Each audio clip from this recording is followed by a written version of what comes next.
I'm home. For today's video, voiceover lang muna tayo habang inaayos ko tong dumating kong parcel. May sakit ako ngayon. Wala ako nakuha footage the whole day kasi nagpahinga lang ako. Rest and recover lang muna. As you know, na-survive ko na yung first week of daily vlogging. To be honest, na-underestimate ko yung hirap ng pagde-daily upload.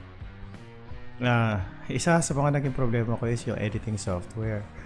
Sa Battle Station ko kasi, ang editing software na ginagamit ko is Premiere Pro. Unfortunately, wala ako dun sa laptop, kaya nung wala ako sa bahay, naghanap na lang muna ako ng software na pwede kong gamitin para mag-edit ng videos.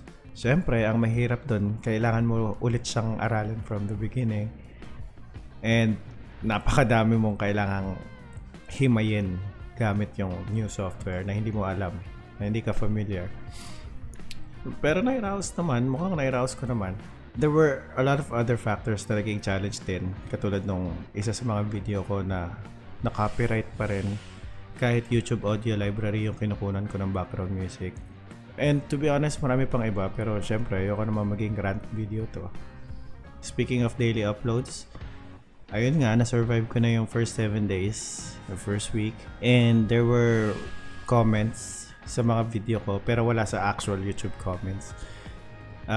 Most of mga feedback na nakuha ko were through DMs and personal conversations, actual conversations. Siyempre na-appreciate ko naman lahat. Though, sinabi ko na kaya ako nang daily vlog. Para pagtanda ko, meron akong mabalikan.